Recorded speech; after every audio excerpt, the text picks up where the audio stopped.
Evangelho de Mateus, capítulo 22, do verso 1 ao verso 14.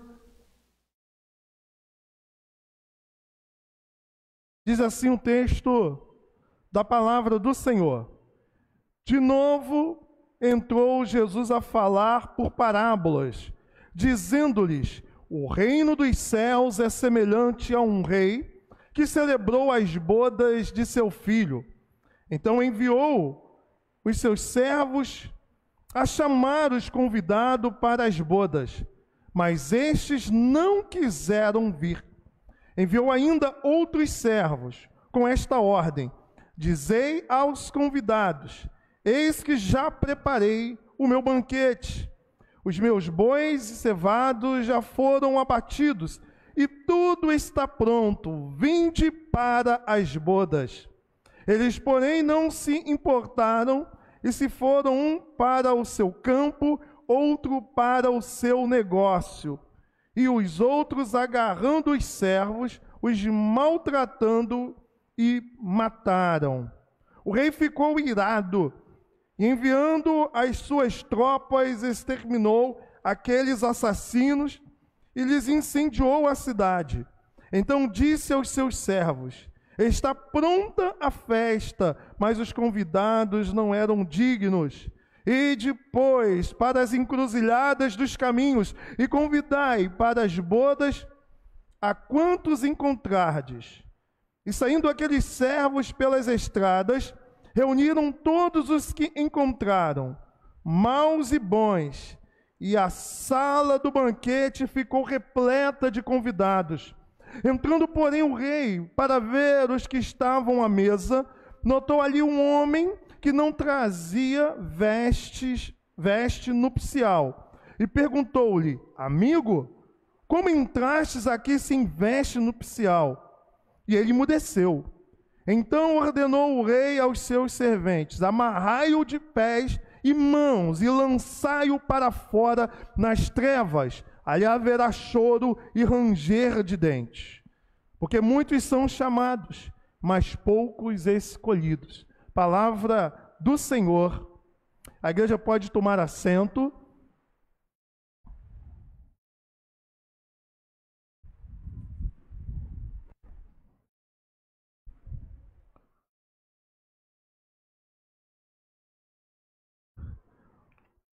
Meus queridos irmãos, nós vamos dar continuidade àquilo que nós conversamos e falamos na semana passada. Existem convites que nem sempre estamos interessados em atender. Você já foi convidado para ir em algum lugar ou fazer alguma coisa que não estava com vontade? Às vezes as pessoas inventam um outro compromisso para não ter que atender o convite. Dificilmente as pessoas que não estão afim dizem claramente que não está afim. Elas costumam dar desculpas, mas há convites que são irrecusáveis. Essa é uma parábola, meus irmãos, que conta, na linguagem do Dr. Russell Shedd, que esta é a proclamação do Evangelho e é um convite insistente a uma festa maravilhosa. Ainda assim, há pessoas que rejeitam o convite. O texto, então, que acabamos de ler, que é uma parábola, é uma maneira comum de Jesus contar verdades acerca do reino de Deus. Esta presente parábola, ela faz parte de um contexto maior, que nós já vimos aqui. Nós vimos que Jesus Cristo, ele contou uma primeira parábola, uma segunda parábola, e esta é a última de 3 parábolas, conforme nós vimos na semana passada. E nós vamos lembrar aqui, eu vou repetir um pouco, e a repetição ela faz bem para o aprendizado, acerca daquilo que nós conversamos na semana passada, porém de uma maneira mais sucinta. A seção maior da passagem está no capítulo 21, conforme nós já vimos, que é a entrada de Jesus triunfal em Jerusalém. Jesus ele entra em Jerusalém e ali é a semana derradeira, a semana em que ele vai ser morto. Ele vai ser preso, julgado, condenado e morto. O texto que nós, então, estamos estudando está dentro desse contexto maior, do capítulo 21, do verso 1 ao verso 11, essa entrada de Jesus em Jerusalém. Depois do verso 12 ao verso 13, Cristo expulsa os cambistas, todos aqueles que estavam fazendo da casa de oração um comércio. E eu comentei, nada muito diferente dos dias atuais.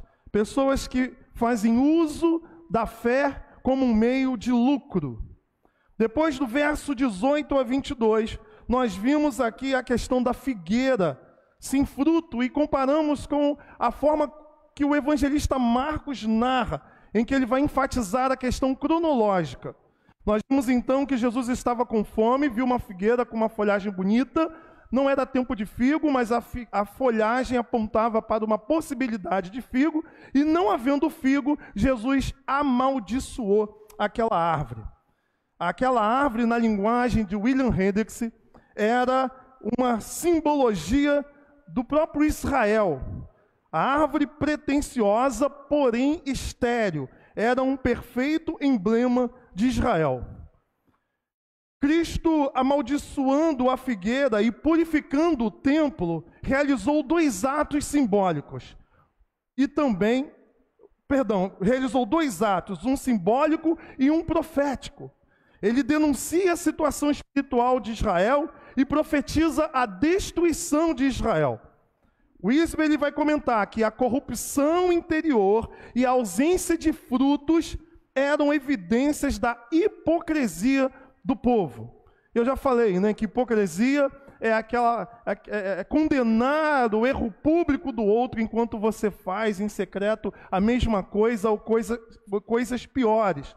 Então, Israel se preocupava com questões externas, com questões secundárias, e o pecado de fato não era tratado. Muito parecido também com os dias atuais no cenário evangélico brasileiro. No verso 23 a 27, Cristo tem a sua autoridade questionada pelos principais sacerdotes e anciãos do povo. E Cristo então responde à indagação daqueles homens que estavam questionando com que autoridade ele fazia tais coisas, ensinava tais coisas. E Jesus então responde fazendo uma pergunta: de onde era o batismo de João? Se era o batismo do céu ou se era um batismo dos homens?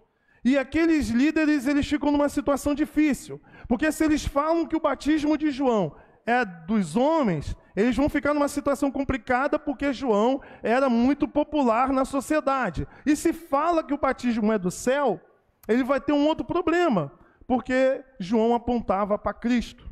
Então, sabiamente, eles disseram que não sabia responder a pergunta. E aí Jesus, então, ele começa uma série de 3 parábolas, onde nós temos a primeira parábola, a parábola do pai que tem 2 filhos, e ele dá ordem ao primeiro filho, que vá trabalhar na vinha. O primeiro filho fala que vai, mas não vai. Ele dá ordem para o segundo, vai trabalhar na vinha. Ele diz que não vai, depois se arrepende e vai.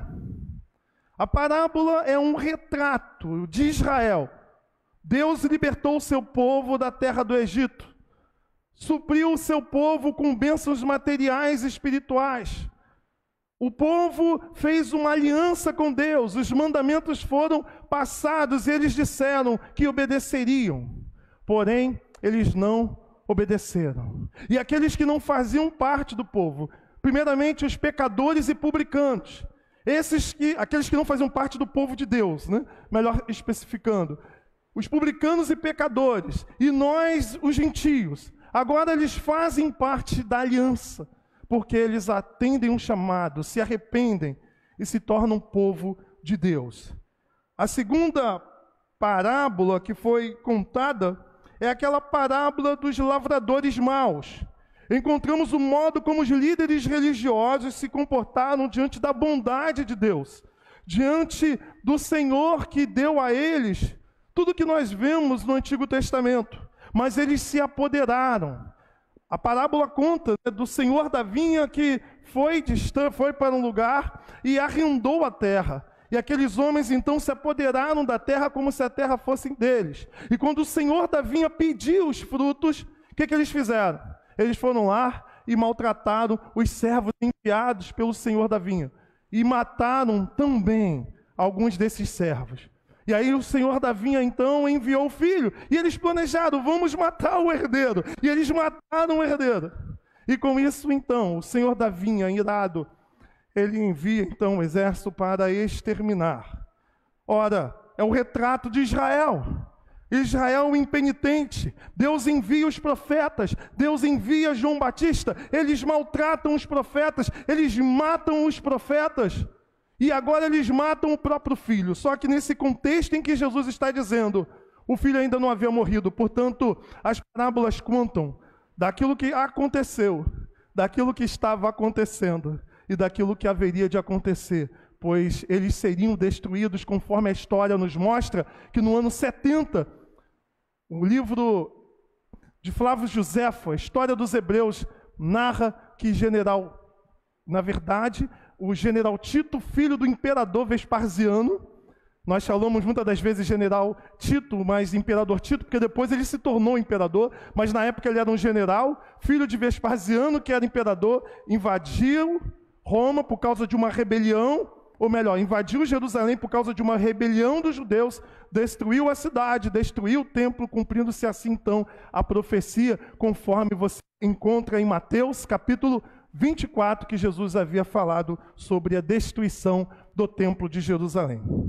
Então, nesse sentido, nós nos deparamos aqui agora Jesus contando a terceira parábola, a última parábola dessas três parábolas em que Jesus está, de forma indireta, respondendo os pensamentos daquela liderança. E o interessante é que os líderes entenderam o recado. Eles entenderam que Jesus estava chamando eles de hipócritas, eles entenderam que Jesus estava dizendo que foram eles que mataram os profetas, eles entenderam que Jesus Cristo estava fazendo uma crítica forte e dura. E ao invés de eles se arrependerem, ao invés de eles se sentirem tocados com as palavras de Jesus, o texto diz que eles começaram o quê? A conspirar. E foi exatamente nesta mesma semana que eles levaram Cristo a um falso julgamento, condenaram Jesus e mataram Jesus. Nesta última parábola, Jesus continua então a transmitir a sua mensagem. A liderança religiosa que estava entendendo o recado e que por causa disso conspiraram contra ele. Eles conspiraram contra Jesus. E nessa parábola, o que nós temos aqui, como título da nossa reflexão de hoje é um convite especial. Um convite especial. Conforme eu disse, existem convites que são indispensáveis, irresistíveis. Esse é um deles. A primeira verdade que o texto vai nos mostrar é a rejeição do convite. Isso você vai encontrar do verso 1 ao verso 7. Era costume enviar um convite e depois os servos do rei passavam chamando os convidados. Não muito diferente de hoje. Você vai para um casamento, você primeiro é o quê? Convidado. Confirma a sua presença. E é uma deselegância terrível você confirmar e não ir, pois você está ocupando o lugar de alguém que poderia honrar o compromisso. E aqui nós estamos falando de um casamento muito especial. É o casamento do filho do rei. Ora, William Hendricks vai comentar que ele primeiro faz uma convocação. O convite é geral. Então envia servos convocando sinceramente os convidados a que viessem. Quando esses mostram que não querem vir, envia outros servos instruindo-os a apresentarem uma convocação mais urgente ainda, um apelo comovente. Todas as coisas já estão prontas e não falta alimento, os novilhos e gados cevados, ou seja, preparados, engordados ali para o banquete, já estão todos ali prontos. Ora, o churrasco já está na brasa, meu amigo, é só sentar e comer. Esse é o convite. Mas aí você vê, um vai para o campo, outro vai para outro lugar, simplesmente recusaram o convite. E não apenas recusaram, maltrataram os servos do rei que foram fazer o convite. E aqui é um ponto de semelhança entre os servos que passavam convidando e os servos da parábola anterior dos lavradores. Olha a semelhança aqui. Na parábola dos lavradores, os servos eles iam lá para poder recolher o fruto do dono da vinha. E o que eles fizeram? Maltrataram. E aqui você vê algo parecido. Você vê o rei mandando os servos convidarem, e o que você está encontrando aqui? Eles maltratando.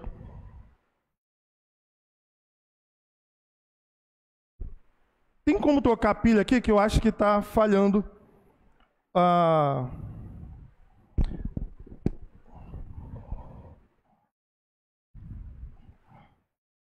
Vocês estão conseguindo me ouvir direito ou tá? Porque aqui já está piscando, então é porque está falhando a pilha. E aí tem problema na transmissão.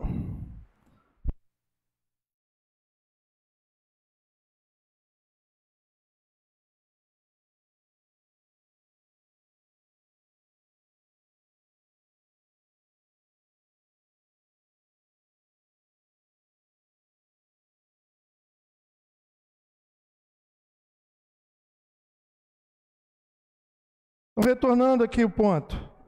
Então, há uma semelhança entre esses servos com da parábola anterior. Israel rejeita os profetas de Deus. É o mesmo ensino. Israel rejeita os profetas de Deus e volta para aqueles que não se volta para aqueles que não faziam parte do povo de Deus. Nesse ponto, nós podemos considerar tanto os pecadores e publicanos, quanto nós também, que outrora não conhecíamos o plano da salvação. Lá em João capítulo 1, do verso 11 ao verso 12, todos vocês conhecem esse texto. O texto diz o seguinte: veio para o que era seu, e os seus não o receberam, mas a todos quanto receberam, deu-lhe o poder de serem feitos o quê? Filhos de Deus, a saber, aos que creem em seu nome. O rei enviou a sua tropa, é isso que o texto vai dizer, e exterminou os convidados. Olha, aquilo que era legal, aquilo que era bom, uma festa de casamento, 0800, era só entrar, era só comer e participar. Aqueles homens foram indiferentes ao convite, eles foram indiferentes à festa, eles maltrataram os enviados, mataram os enviados. Agora o rei revoltado, o rei irado, envia tropas e acaba com aqueles convidados indignos. Isso se cumpriu, meu irmão. Se cumpriu no ano 70, conforme eu falei aqui para vocês. O Evangelho é um convite a participarmos de uma grande festa. A rejeição ao Evangelho tem graves consequências. Os chamados e a oferta do Evangelho são representados por um convite a esse jantar, conforme o comentarista Matheus Henry vai dizer. O segundo ponto aqui da parábola está do verso 8 ao verso 10. Que é o salão das bodas cheio.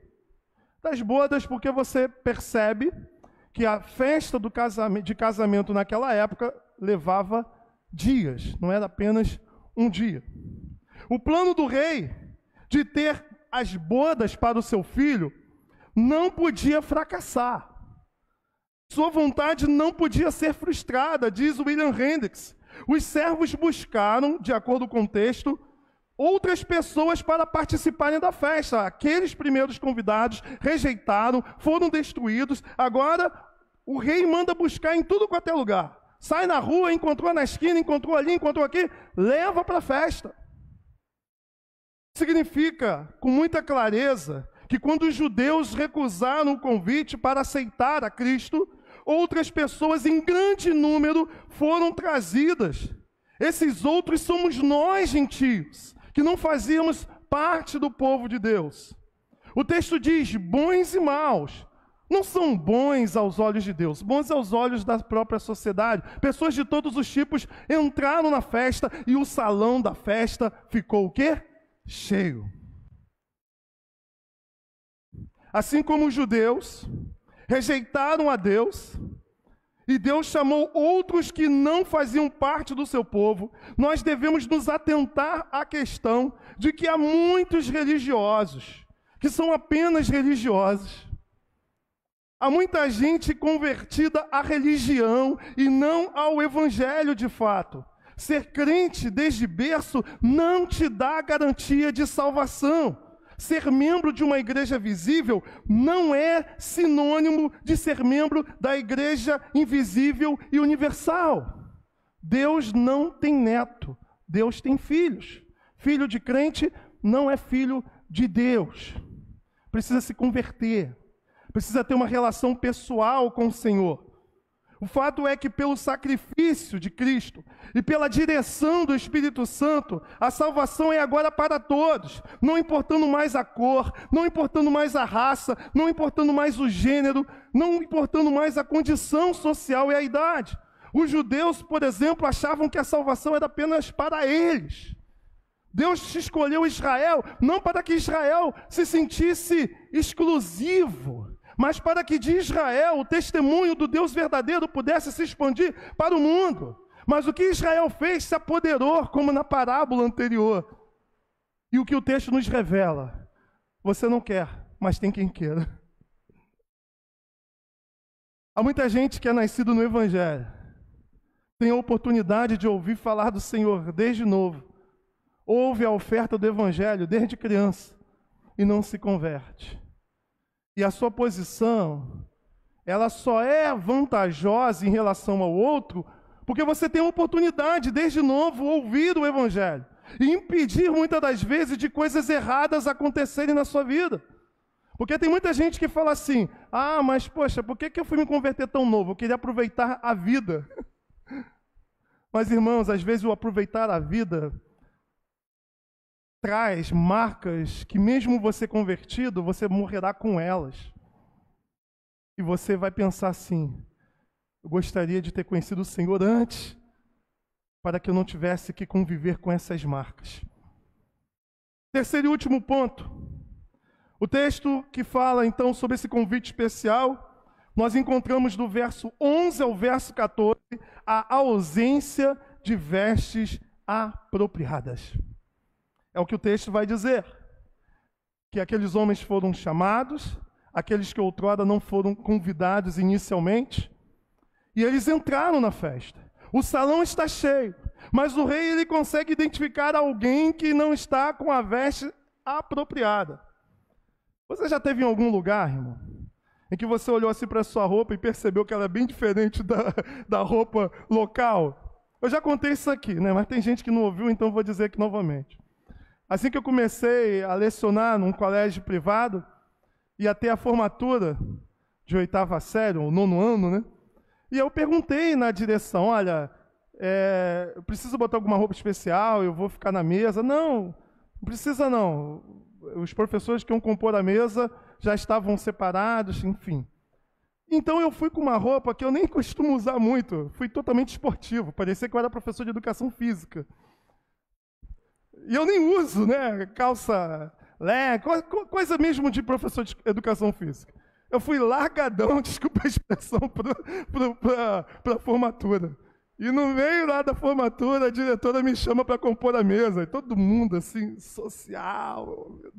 Eu ficava assim, colhidinho no canto. Porque é muito chato você ir para um lugar e você percebe que aquela roupa ela não condiz com a roupa local. Você já foi num casamento em que alguém estava assim mal vestido? E quando eu falo mal vestido, não é porque é pobre, não. É porque a pessoa, ela de alguma maneira se veste de uma forma tão estilo Agostinho Carrara, que você fica... Se é teu casamento, você fica revoltado, porque de alguma maneira é um insulto. Imagina, o camarada aparece no teu casamento com a camisa e boné do Flamengo.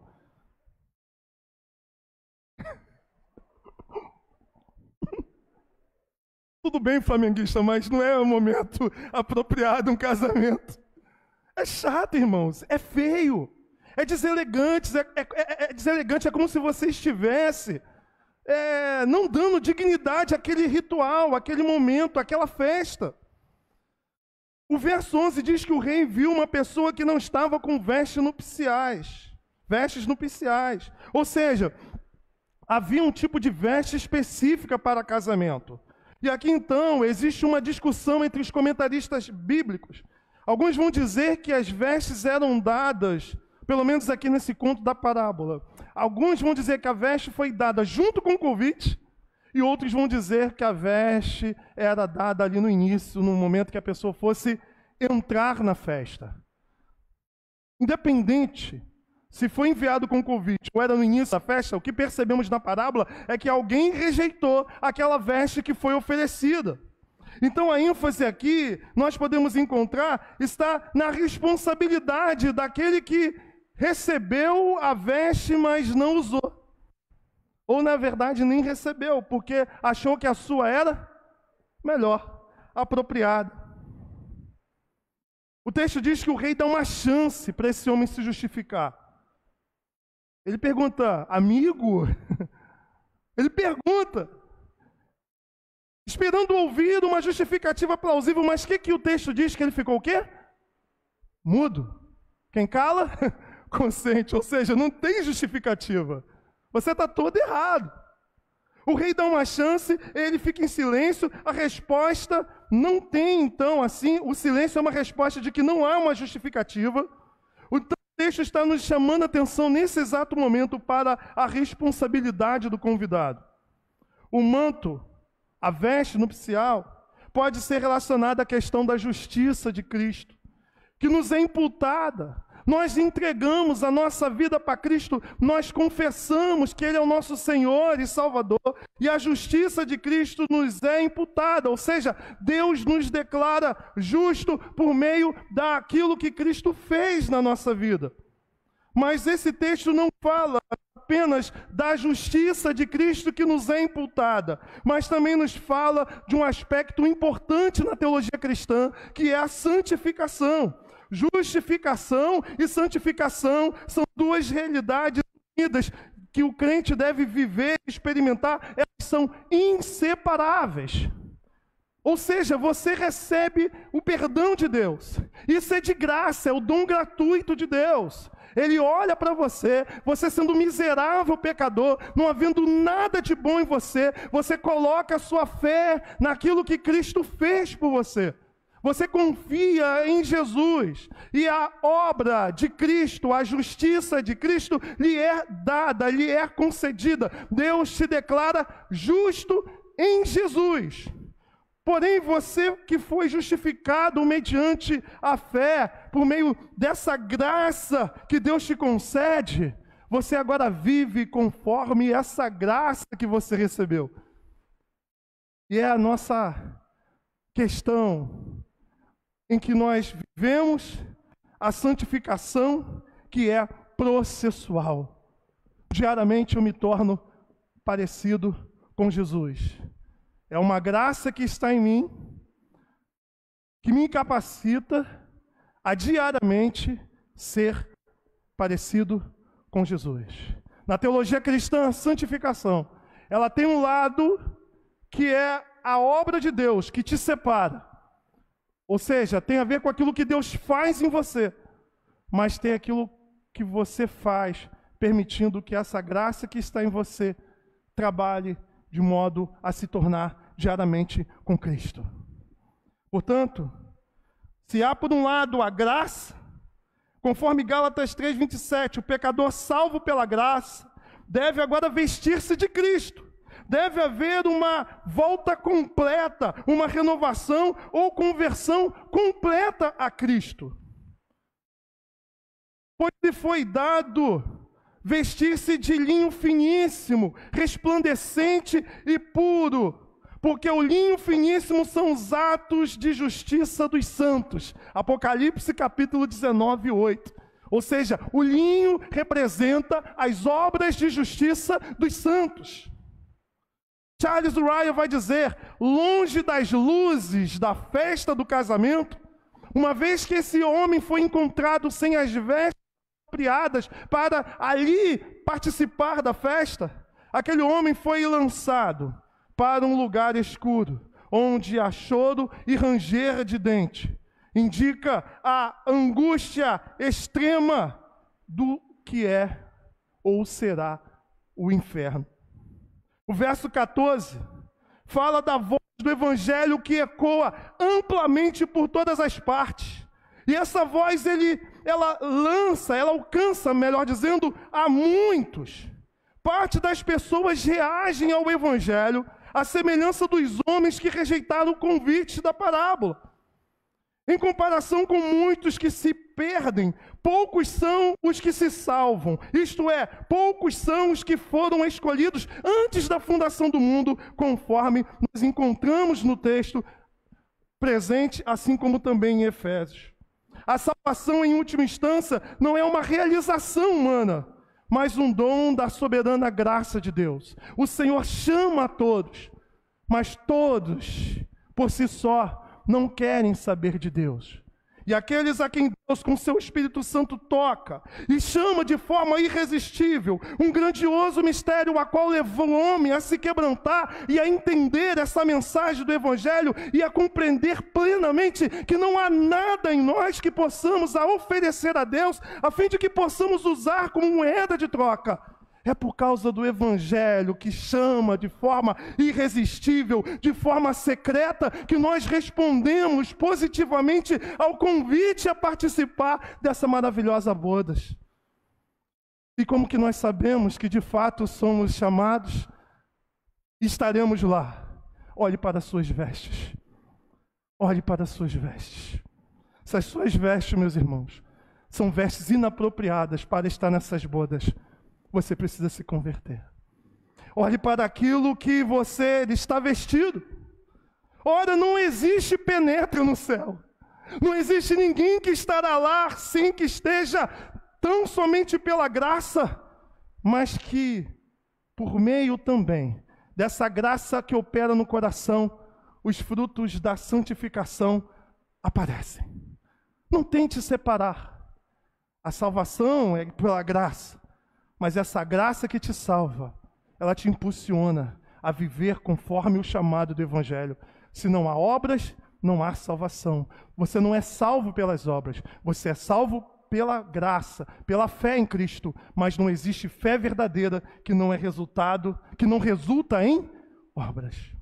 É como o amor. Eu amo, mas se eu não dou manifestações de amor concretas, o meu amor é apenas o quê? Verborrágico. É como eu falo sempre para vocês, eu sou vegetariano, mas se você me vê numa churrascaria, eu sou vegetariano apenas em palavras. Eu sou crente, se você é crente, você vive como aquele que crer. Portanto, não ache você que o fato de você ter o teu nome no livro de rol de membros da igreja local, não pense você que por você ser batizado ou até mesmo por você ser pastor, que você está salvo. Que você já tem a sua salvação garantida. O que prova que você é salvo são os frutos que você produz. Se você produz frutos de salvação, é porque de fato essa graça está operando em sua vida. Mas se você não produz fruto, mas tão somente você é um religioso, você gosta de igreja, gosta de participar disso e daquilo.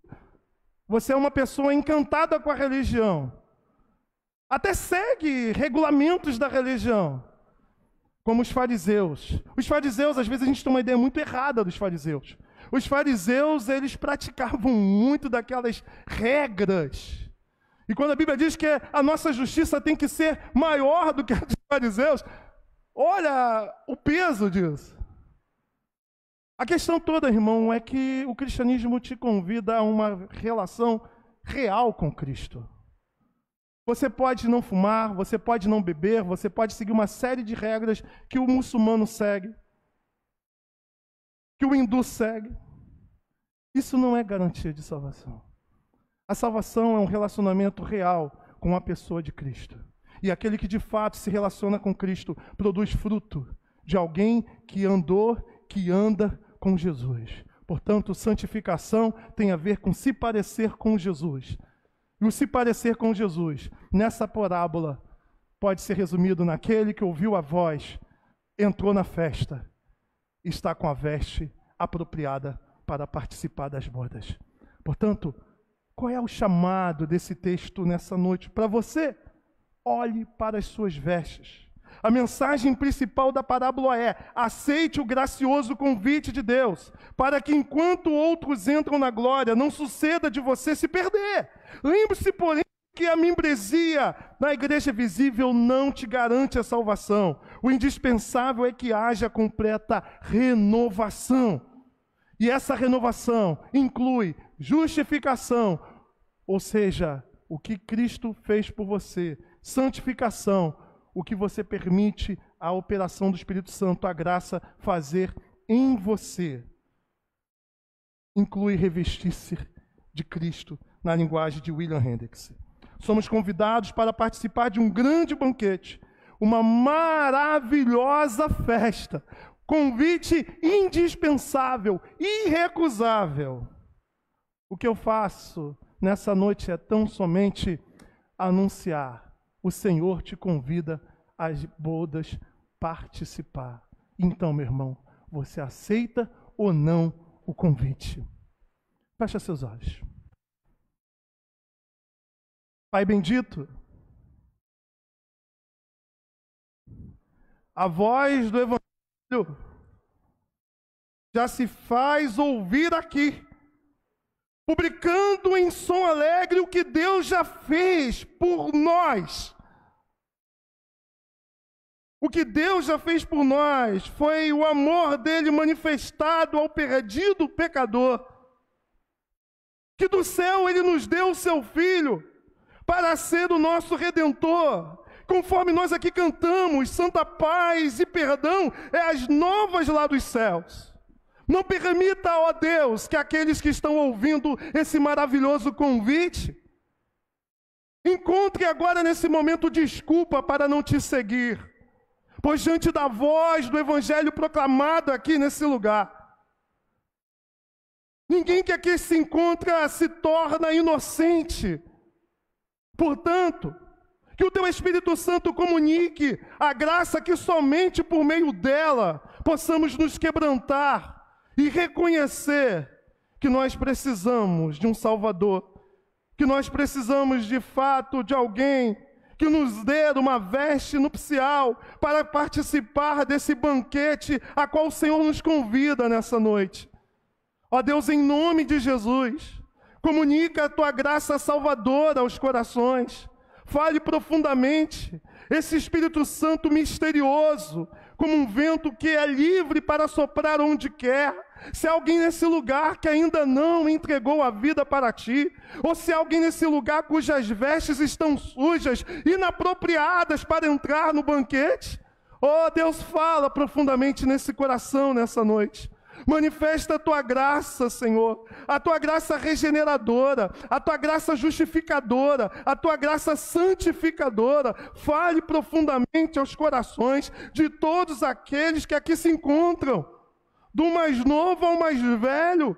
O convite é para todos e que possamos, pela ação do Espírito Santo, dizer sim a esse convite e que possamos participar todos juntos desse maravilhoso banquete. Em nome de Jesus. Amém, Senhor. Amém.